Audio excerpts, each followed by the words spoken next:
Good morning, ladies and gentlemen. My name is Mike Taglavia. You are listening to Right Side Up. Today I have a guest joining me again, Nathan Peets. Nathan, glad to be back with you, Mike. Glad to have you. Always glad to have you. And as usual, Nathan, as I always ask, I'd love for you to do a devotional for us this morning before we get into discussion. Sure, I'd be happy to. Actually, a change from what we discussed earlier, but I think this fits well with some of the themes that we'll be covering today. In Paul's letter to the Romans, he addresses these early Christians who were not, by the way, sanctioned by the state. The Christian religion was not legitimized at that time, but they were enjoined to submit to the government, and the reason was this, that God has actually instituted government. So the authorities ceded to government or delegated to government come from God. Right. But for this purpose, he says, for government is God's minister, an avenger to execute wrath on him who practices evil. There's a couple things there. It's government's responsibility to publish those who do evil, right? To publish meaning to report? To punish those who do evil. Punish, not publish. It's government's responsibility to punish evildoers. Okay. Which means government needs to know right from wrong. And he says it doesn't bear the sword in vain, but that sword is given to it by God. So government doesn't have the right to define right and wrong for itself. And the sword it is given to do this with is God's sword. So that stands in stark contrast to what Senator Tim Kaine was talking about. Exactly. That was pretty. Yeah, the rights of government come from God. That was pretty. That was pretty amazing stuff that he was saying there. It was very disappointing to hear that. Well, it's enlightening when a public representative is threatened by the notion that rights come from God. Well, when government's right itself comes from God. Yeah. So I'm going to do this briefly. I just want to point out an article, and you can read it mostly for yourself, ladies and gentlemen, but to start off the discussion, there's an article in Vermont Daily Chronicle dated August 29th, 2025 by Guy Page. A.G. Clark, quote, plays no role in immigration enforcement, end quote, while in issuing anti-ICE press release. And she basically has a statement that's, let's see, what does it say here? It basically is in support of or giving legal advice to illegal immigrants, illegal aliens, who may be stopped in the state of Vermont. So she is, in my view, playing a role. And to me, she's playing a role that only puts hardworking, naturally born, legally here citizens at risk, in my personal opinion. And I bring that article up because we have another article that I would hope to get into a little bit more detail in, because it's I believe it's a step in the right direction. And this one is dated later, also in Vermont Daily Chronicle, but this made national news as well. Michigan woman charged in Vermont cross-border child smuggling operation. This is dated September 5, 2025 by Mike Donahue, Vermont News First. And a woman named Norma Linda Lozano, 53, of Ypsilanti, Michigan, is named in a 7-count indictment unsealed in Vermont on Wednesday that charges her with leading a major human smuggling operation, including transporting young children along the northern U.S. border. Okay, so children and their safety. We have, like you stated, as parents, we have obligations to our children too. But we, as a society, we also, if we know something is wrong, and we're adults and we see something that is wrong, that's whether the law allows it or not, don't we have a duty as human beings to try to how do we reconcile So this? who is charged with the public enforcement of our laws and the protection of our citizenry in this state? In this state, it would be the Attorney General. She's the highest law enforcement officer. In that previous article, what was she saying? She was saying she plays no role in immigration enforcement. So the one person whose responsibility it is to ensure harm is not coming to the citizens under her care, or through people being trafficked across our borders, is trying to wash her hands like Pilate, saying, I've got no role in this. That's what I'm trying to figure out, is if you say you have no role, but it sounds in her statement that she is more concerned with the person who is under arrest here. Let's see. Her last name Lozano. The recent arrests, including for Lozano, are part of a national program known as Joint Task Force Alpha. So if the Attorney General wants to play no role, why is she then offering this woman by the last name of Lozano more protection than the minor children who were in the vehicle, because there were two minor children in this vehicle along with two adults who were not citizens, who were illegals, who she picked up along the way. So let's see. I just want to cover a little bit more of this because the details are kind of chilling. The defendant, also known as Norma Linda Quintanilla Lozano, had her initial appearance in U.S. District Court in Albany, Georgia, shortly before the news conference, which was live streamed. And she was ordered sent back to Vermont. Good. Hopefully she will be charged and she will be, hopefully she will be found guilty. Let's see. I want to just get into what was going on here. The Vermont indictment charges Lozano with 6 counts of bringing in and harboring aliens for commercial advantage and private financial gain. The investigation revealed that some of the illegal immigrants were children, some as young as 5 years old. The indictment listed the 6 illegal immigrants only by their initials. The 7th felony charges conspiracy to knowingly and intentionally bringing in and harboring aliens in Vermont and elsewhere between February 2024 and November 2024. The charge involves other conspirators known and unknown to the grand jury, the indictment states. The single conspiracy charge maintains the illegal immigrants were brought from Canada into the U.S. The immigrants were nationals from Guatemala, Mexico, El Salvador, and they were directed by the alien smuggling organization to cross the Vermont-Canada border in between authorized ports of entry with immigration officers, the indictment said. Lozano coordinated with other co-conspirators in Canada to pick up aliens at predetermined locations after they entered the United States. The illegal immigrants would be brought to residences, public businesses, and airports. So this is really, to me, this is very chilling, because if we don't have a secure border, if we can't have interagency cooperation, that's what we really need.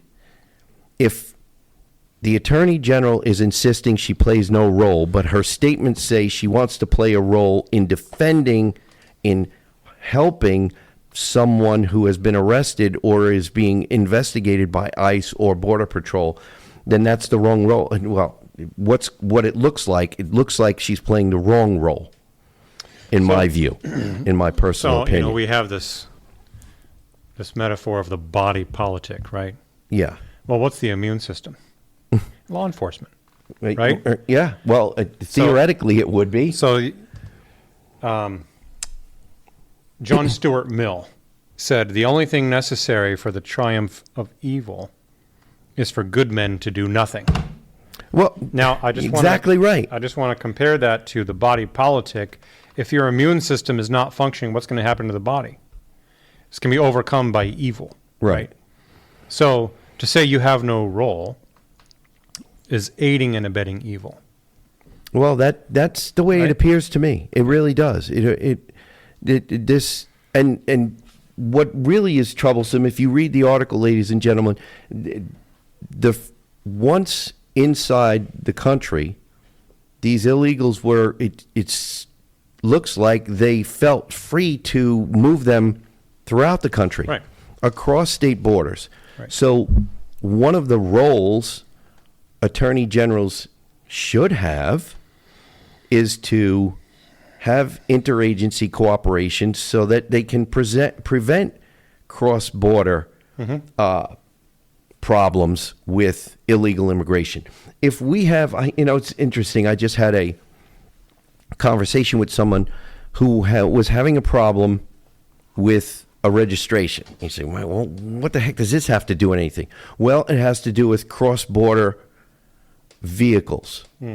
Okay? A vehicle that came from another state, the southern Texas, okay, a southern state, to be registered here, and we have a system in place to ensure against stolen vehicles. But the system we have right now seems to be broken, or there are gaps in the system because we don't have responsible parties willing to do their part. The Attorney General is not willing to play her role in the enforcement of the borders, Vermont borders and the U.S. border. That if we're going to be a border state, which we are, that has to come with responsibility from local officials. So I just can't see, if we're more concerned about stolen vehicles than we are smuggled humans, then we've got a big problem. Right. We've got a big problem. It's straining a gnat and swallowing a camel. So that's one of the reasons why I have these articles together, where we have the federal authorities, the Department of Justice and Homeland Security and ICE trying to secure our border, but also in the process rescuing and protecting children who aren't even from this country. They're not from this country. And apparently there were people who crossed the border successfully, are in this country, and they're paying huge sums of money to have their children brought across the border. But what's happening to these children in the meantime? And there are horrible stories that you read all the time about what happens to some of these kids. So it just bothers me to hear about this, but I want to inform our listening audience about what's going on, so we can. It's all about informing the audience so they can make decisions. We have public officials who we see all the time don't seem to be making decisions that are in our best interest. Even though they ran for office and they got elected, and then they decide to change, we're not going to enforce this law, or we're not going to help another agency enforce a law that would keep us safe. You know what follows from the authority of government being delegated to it by God is that God will judge government. Yeah, and I think in many cases, Nathan, he will not be very there's a lot to answer for. Yeah, there's a lot to answer for. That's what I was. Yeah, there is. Yeah. But it goes down informing, letting our audience know what's going on. Who's doing this? Who's making the decision not to cooperate with a federal agency? And what the consequences of that decision potentially are. Right. And with the danger to the citizenry, the tax-paying, hardworking citizenry of this state. Where does it go? Where does it lead? We read all the time about some of the violent crime. And the way we stop it is have people who in my view, people who take their oath of office more seriously. So we've come to the end of this segment, ladies and gentlemen. We've got to pay some bills. We'll be right back. You're listening to Right Side Up.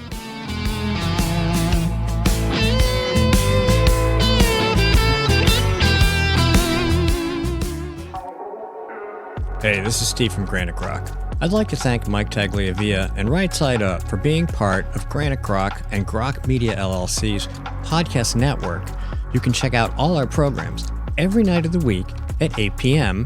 except on Tuesdays when we do Granite State Live, which starts at 7 p.m. Eastern Time. Please make sure to check out all our programming, including Grok Talk, Granite State Live, Justice for All, Right Side Up, Manch Talk, The New England Take, and our newest edition, The Elsa Kurt Show. You can also check out content from Shadowband, The Blue Collar Intellectual, The Generation Report, and the Vermont Podcast. And be sure to visit granitegrok.com for news and opinion you can't get anywhere else.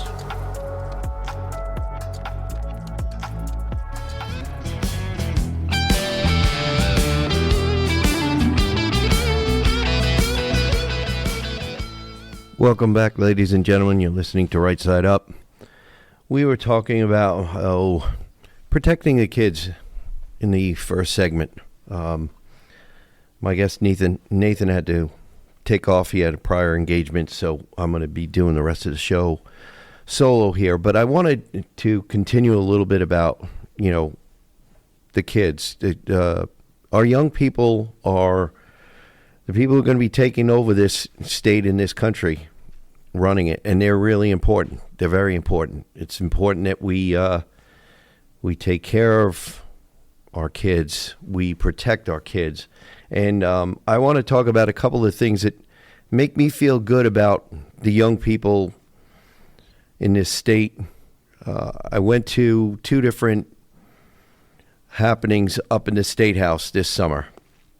One was just a couple of days ago. One was last month, I guess, or maybe 2 months ago. But one was a Boys State and Girls State event where high school kids from all over the state come to Montpelier to do a mock session in Montpelier, a mock legislative session, both in with regard to Senate and House hearings.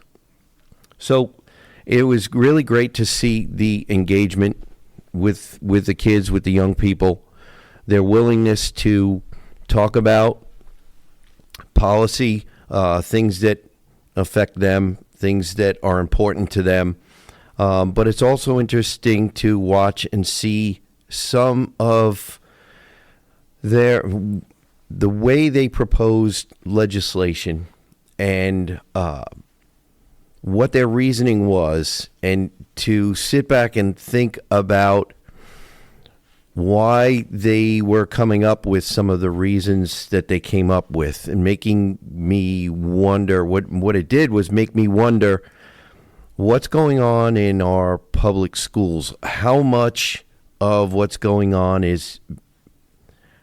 the students being taught how to think or what to think? Are they being given both sides of the coin, both sides of an argument, or both sides of a debate? Are they allowed to have discussion in schools? One of the things that I saw come to the surface with me was the issue of climate change.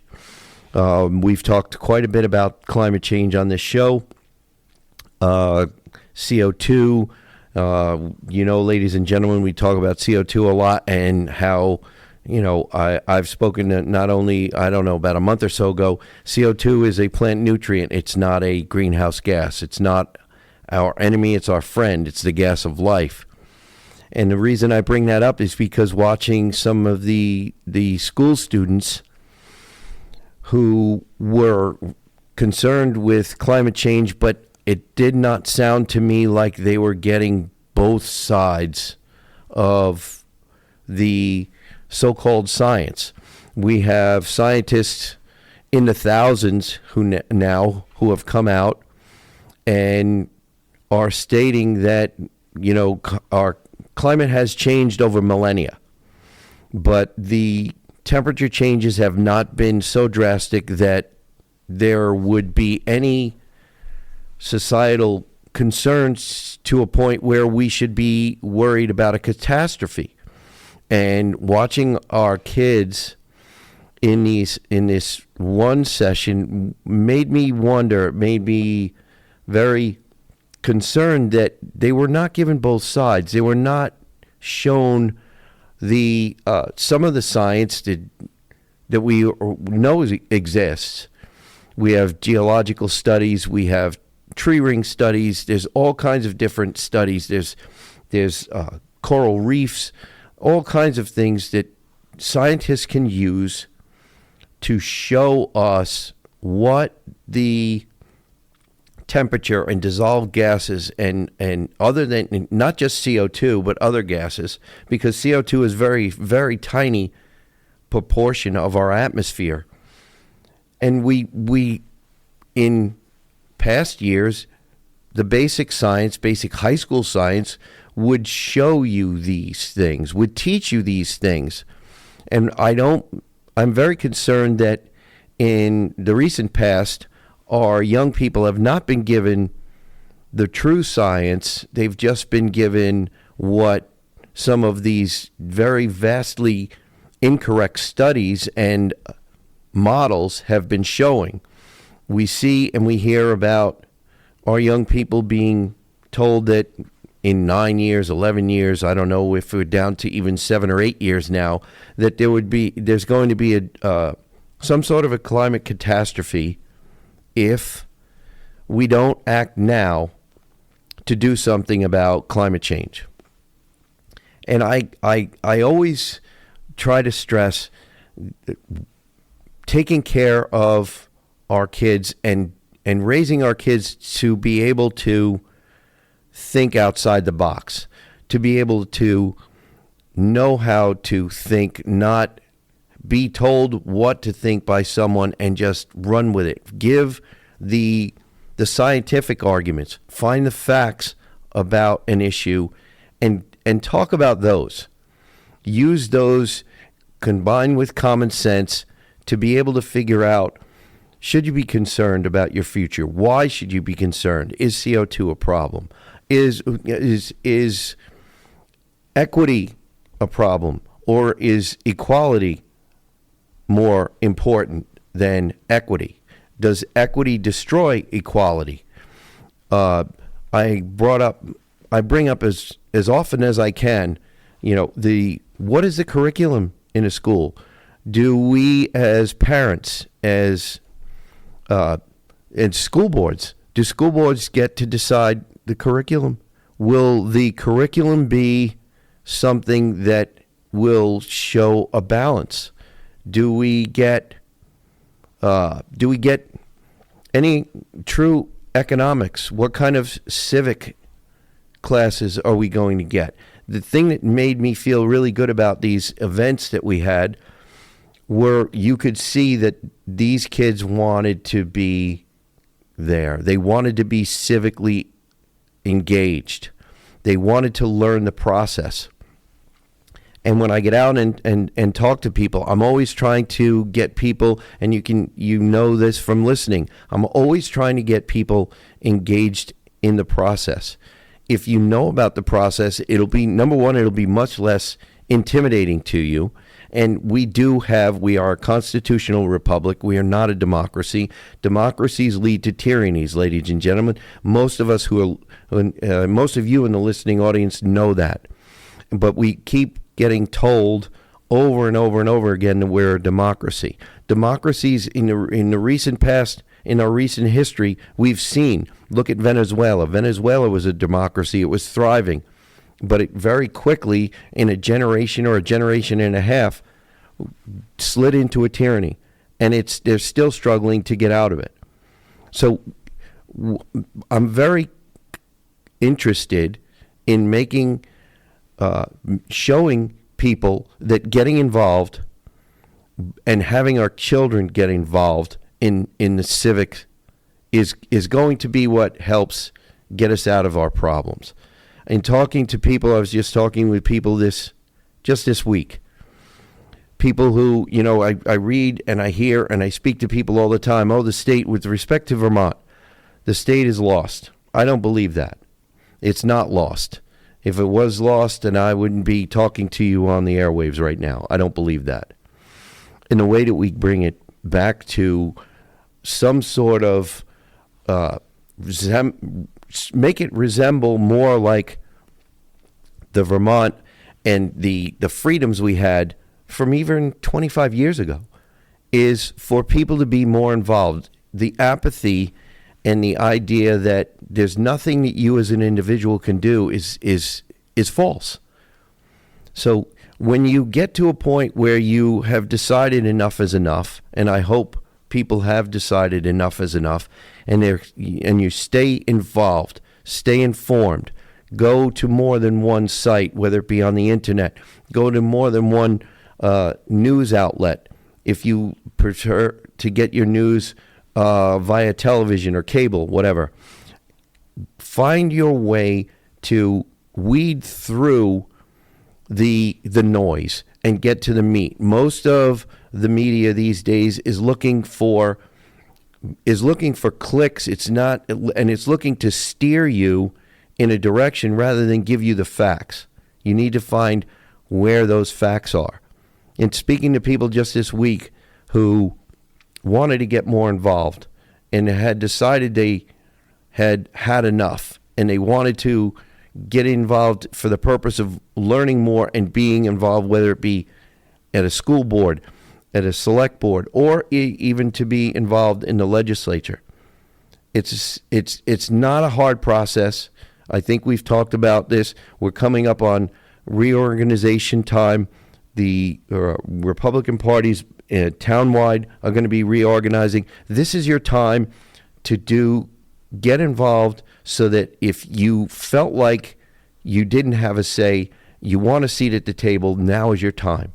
Now is your time. So seeing what's going on with not only our young people in the state, but in, just everyday Vermonters, everyday citizens, they've had enough.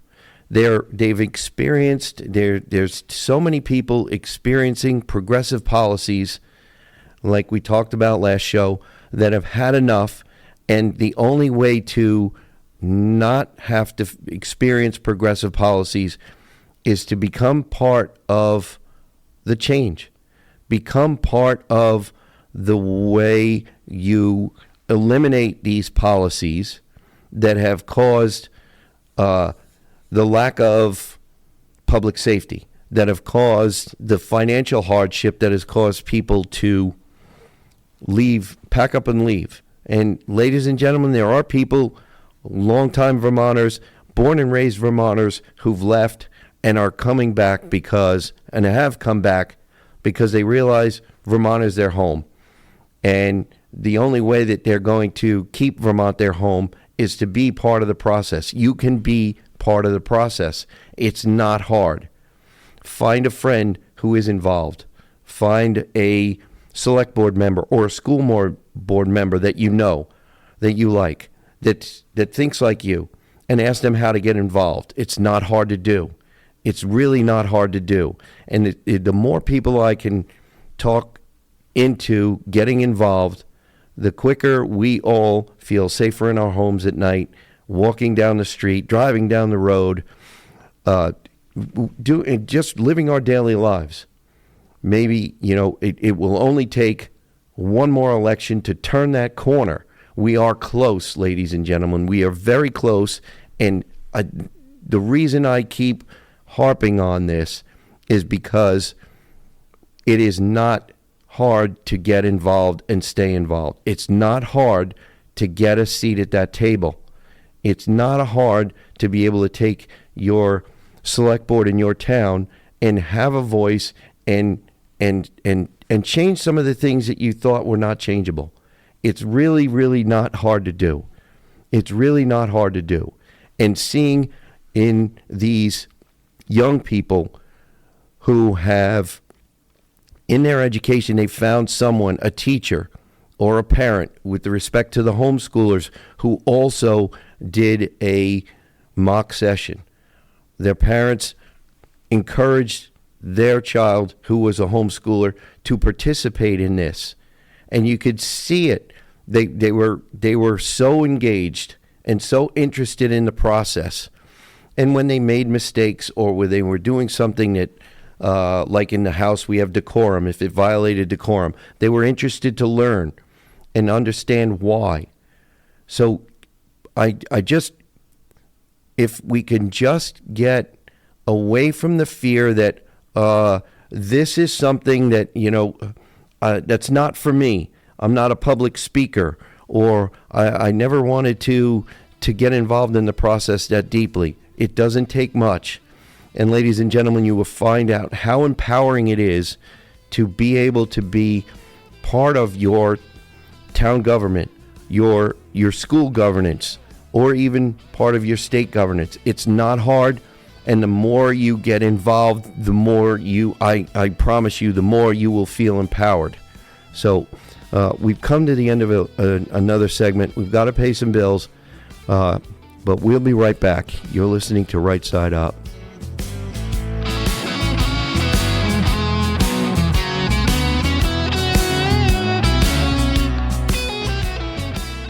New Hampshire Republican Governor Kelly Ayotte has been making a lot of noise about how she's funding education.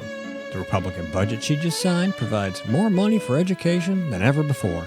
She even bragged the other day that New Hampshire is top 10 in the country when it comes to funding our children's education, as if giving money to school systems has anything to do with learning.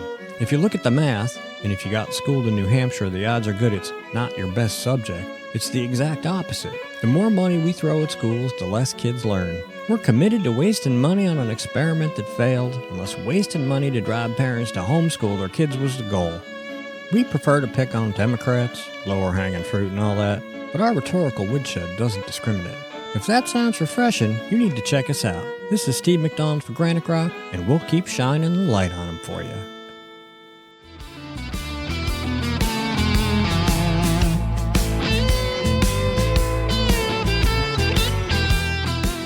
Welcome back, ladies and gentlemen. You're listening to Right Side Up. My name is Mike Taglavia.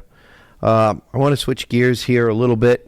I want to talk a little bit to you about one of the things that's Vermont is very well known for. Part of its heritage. We talk about heritage in the state a lot. And the risk to the heritage of Vermont only being visible in books and in museums. And I, for one, would like to be able to live the heritage of Vermont. I hope you do too.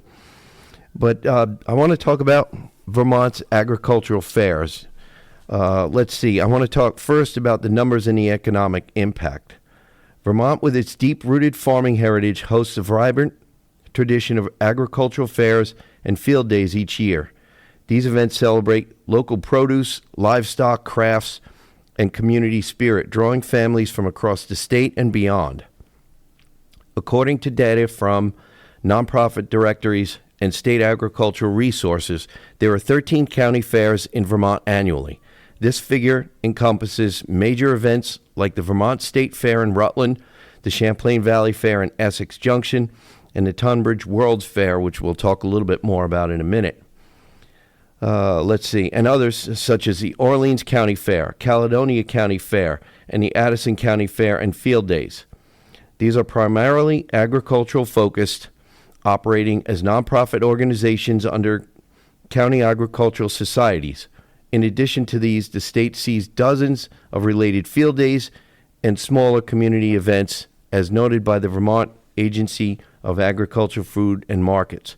But the core county fairs number 13, many of histories spanning over 150 years, with the Vermont State Fair dating back to 1846.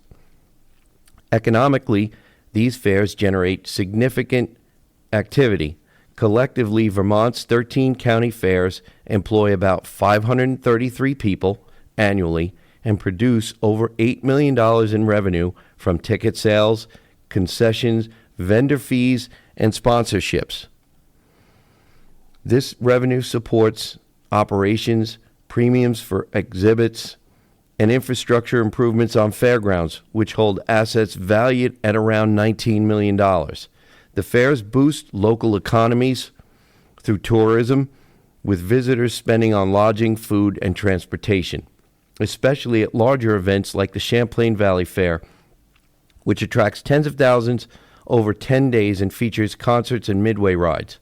State funding via stipends and grants up to $35,000 per fair for capital projects underscores their role in preserving agricultural education and rural vitality. While exact total economic impact, including indirect spending, isn't aggregated in state reports, the $8 million in direct revenue highlights their multiplier effect on Vermont's $3.5 billion agricultural sector.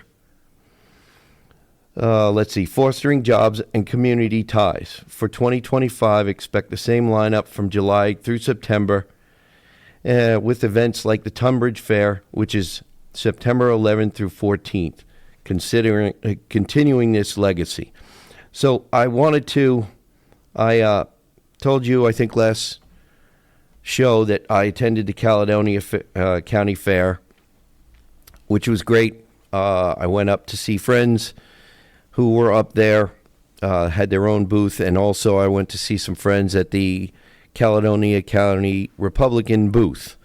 And we will have an Orange County Republican booth at the Tunbridge Fair. I hope you'll be able to attend the Tunbridge Fair. It goes, like we said, from the 11th through the 14th. The thing that I like about the fair is I was amazed, still can't get over the size and how docile the oxen are. They're crazy huge animals, and the ability of the teams to get these massive animals to do the pulling and the work that they're able to do is pretty amazing to me. I also like watching the 4-H'ers, and they actually have their calves that they put through their training, and these young people, children, age, I don't know, I think the youngest one I saw was 9 at another event. It was a field day, running this team of calves through a course set by the judge, and it's really quite amazing to watch. It's really fun to watch. And I wanted to point out, for the fair's out for 2 reasons. Number one, they highlight the agricultural heritage, like we were talking about earlier, and I can thank my little AI assistant for that little article. But I really want to point out, and getting back to our last segment, is the way we keep the heritage of Vermont is to stay involved. Stay involved. Watch what's going on, because the heritage of Vermont is at risk of being relegated to just a museum or a history book. We have seen, and I know for sure, what's going on with the state of regulation, both for agriculture and our working lands in this state, that there are more and more hurdles for a farmer or a logging operation to stay viable in this state. And rural Vermont is most of Vermont. And because rural Vermont includes working lands, including agricultural land, we need to stay engaged civically to find out what's going on. And if you like to see those pastures and the livestock at your local farm, then maybe you should know what it takes to be a farmer in this state. What kind of regulations and other hurdles do the farmers in this state have? Do they sound reasonable to you?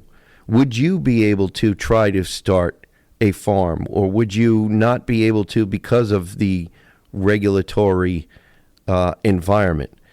It's a big deal, and it needs to be more I think, in the forefront of our minds if we like the rural character of our state.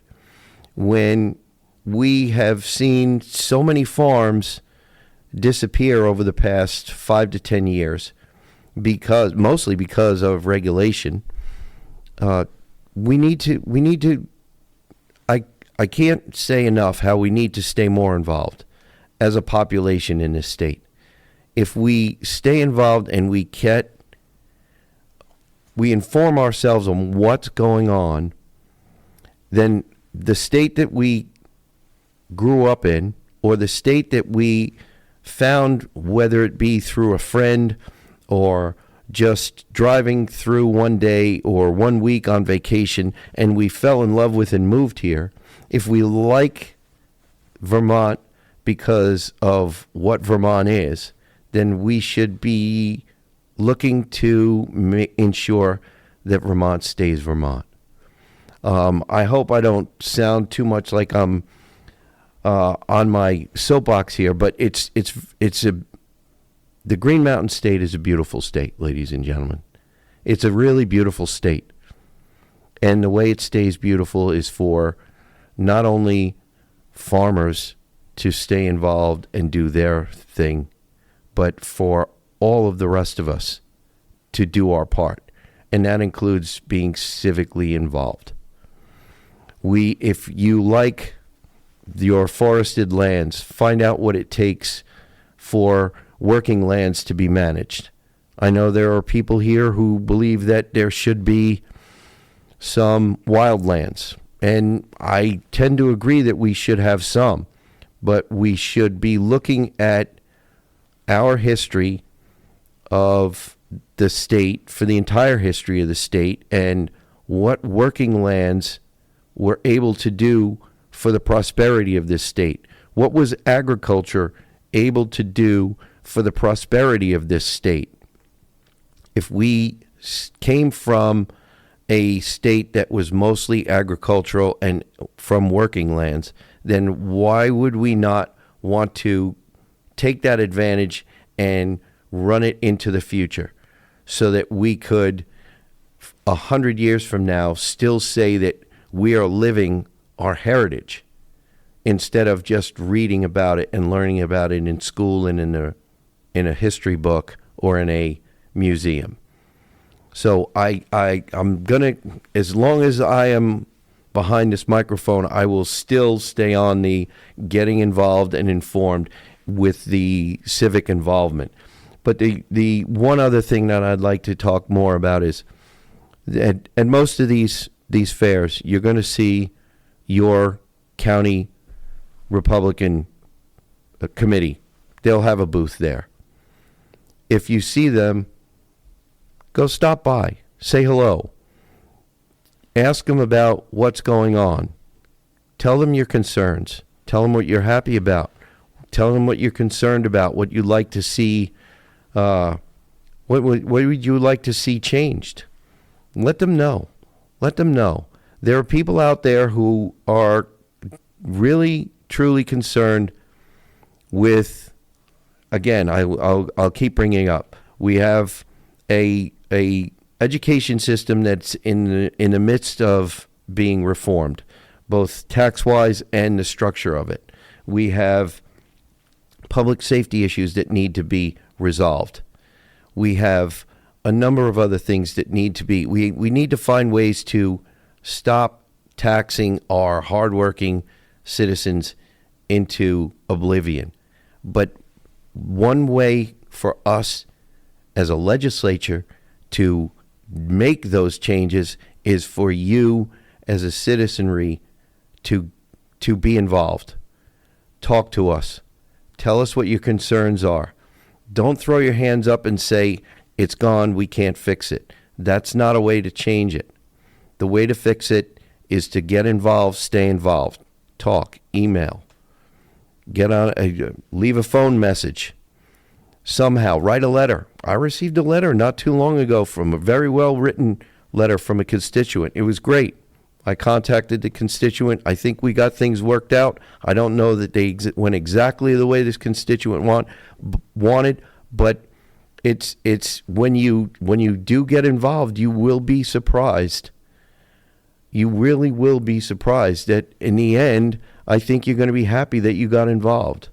So, I hope I didn't bore you, ladies and gentlemen, today. I know that I try to bring up a lot of the news that's mostly state related, but I also, every once in a while, like to try to keep it a little bit lighter, talking about the involvement of our kids in schools, talking about the number of fairs we have, and agriculture and the working lands and the beautiful green mountains, the rural Vermont. Rural Vermont. We see so much about what happens in the city of Burlington and some of the larger towns, the larger cities, but rural Vermont is really the Vermont that we love. It's the Vermont that the world knows, and that's what's very, very important to us here at Right Side Up. It's important to me, and I hope it's important to you as well. So I hope you enjoyed the show. We're coming to the end, but I really wish there's like we say all the time, stay informed, stay safe. Listen to Right Side Up.